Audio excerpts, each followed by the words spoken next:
Terima kasih Anda masih bersama kami di Prime Time News. 5 pengurus teras DPP Partai Demokrat mendesak Ketua Umum Anas Urbaningrum segera dilengsarkan untuk mendapatkan kepercayaan publik sebelum pemilu 2014 digelar.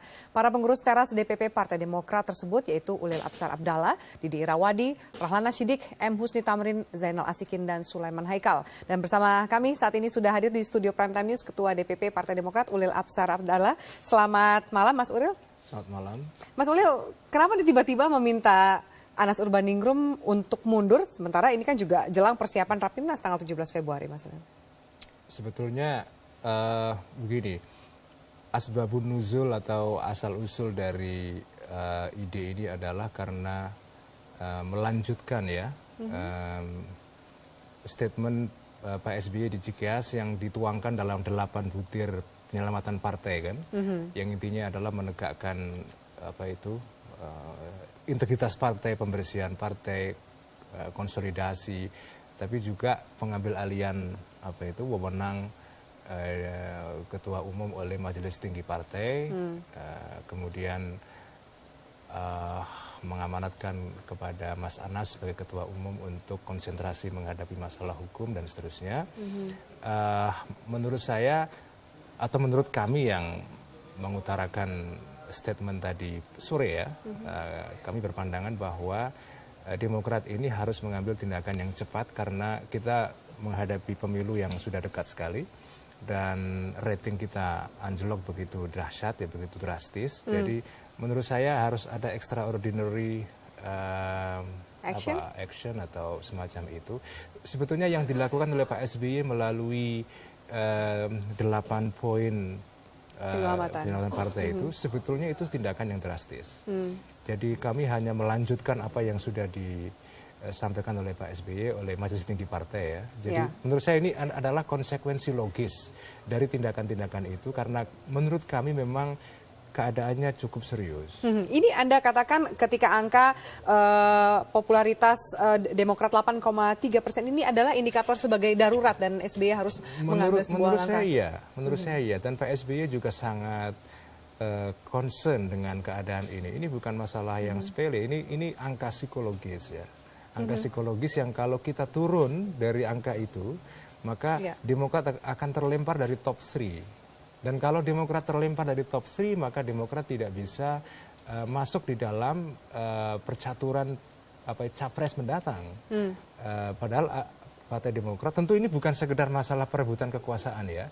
Partai Demokrat punya agenda-agenda politik, sosial, ekonomi, budaya dan seterusnya yang itu tidak bisa diperjuangkan kalau kita tidak punya suara yang signifikan. Berada di top 3 itu? Iya, top 3 itu. Oke, tapi bukankah ketika Anda dan teman-teman 5 pengurus DPP Partai Demokrat lainnya mengeluarkan statement ini juga bukannya mengganggu suasana kondusif yang mana SBY menyatakan bahwa tidak boleh memberikan pernyataan yang mengganggu suasana kondusif penyelamatan partai? Saya kira enggak ya, karena saya katakan tadi ini adalah semacam konsekuensi logis ya. Jadi kelanjutan saja sebetulnya. Apakah apa yang kami usulkan itu terlaksana atau tidak ya kita tidak tahu. Tetapi yang penting ada momen sekarang ini bagi Majelis Tinggi Partai di bawah Pak SBY untuk melakukan tindakan penyelamatan. Dan kalau momen ini hilang, ini enggak window of opportunity-nya nggak panjang ini, kesempatannya nggak lama. Sampai kapan menurut Anda? Menurut saya pendek sekali. Dan kalau ini hilang misalnya, ya sudah kita tidak punya kesempatan lagi untuk rebound, menaikkan kembali suara Partai Demokrat. Dan saya katakan juga bahwa saya tidak ingin partai saya tersandera oleh KPK. Saya tidak mau itu. Apapun yang terjadi di KPK. Tapi kan KPK juga tidak bisa diintervensi oleh kekuasaan manapun. Jadi KPK ini adalah lembaga yang independen. Tidak bisa diintervensi, tapi kami sebagai partai juga tidak bisa tergantung kepada KPK. Jadi menurut saya, atau menurut kami ya, masalah KPK biarlah berjalan sesuai dengan iramanya sendiri. Partai Demokrat harus bertindak secara politis sesuai dengan tantangan yang dia hadapi. Yang dihadapi Demokrat sekarang ini adalah ya suara yang turun dengan begitu drastis. Tindakannya harus ekstraordiner. Ekstraordinari dari Pak SBY, apakah perlu KLB atau dalam kondisi darurat bukankah SBY juga berhak memilih siapa pengganti ketua umum? Bagaimana mekanismenya? Opsi-opsi itu menurut saya biarlah menjadi diskusi internal ya. Tetapi pesan yang kami ingin kirimkan kepada publik juga kepada Mas Anas? Tentu juga kepada teman-teman di dalam Partai Demokrat sendiri adalah pesan yang ingin kami kirim adalah ya ini momen harus dimanfaatkan sebaik-baiknya untuk mengatasi partai yang sedang terpuruk. Kita tidak bisa kehilangan momen ini. Ini momen yang sangat tepat sekali. Oke, kita lihat juga bahwa Anas meskipun sudah dipangkas kewenangannya sebagai ketua umum oleh ketua Majelis Tinggi oleh SBY, Anas juga masih menegaskan pengaruhnya, masih turun ke lapangan dan posisi sekarang masih berada di Palembang. Apakah ini juga sebagai tanda bahwa Anas juga menunjukkan bahwa dia masih punya gigi di Partai Demokrat? Ya, saya memandang tindakan Mas Anas itu sebagai tanggung jawab dia yang sekarang ini secara proforma ya masih menjabat sebagai ketua umum untuk membina kader. Ya, menurut saya itu harus diapresiasi. Tetapi menurut saya kewenangan keketuman ya sekarang ini sudah diambil alih oleh Majelis Tinggi Partai dan saya kira momen itu harus dimanfaatkan. Ini mumpung kesempatannya sangat baik sehingga harus cepat dilakukan tindakan-tindakan yang ekstraordiner. Oke. Jika diambil oleh Majelis Tinggi Partai, bukan Anas juga adalah anggota Majelis Tinggi? Betul, tetapi di sini kita tahu bahwa dengan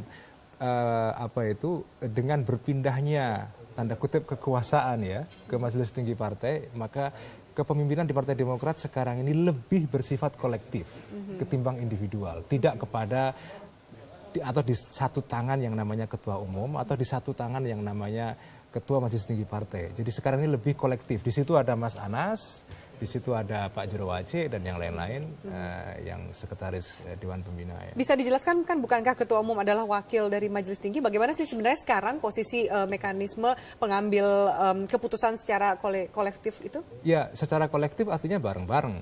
Jadi semua anggota Majelis Tinggi Partai itu bareng-bareng melakukan merumuskan kebijakan. Termasuk Anas Urbaningrum diajak juga berdiskusi? Ya tentunya karena beliau juga salah satu anggota Majelis Tinggi Partai. Nah cuma kami berpandangan bahwa ada baiknya juga Majelis Tinggi Partai ini merumuskan suatu tindakan yang tadi saya sebut tindakan ekstraordiner.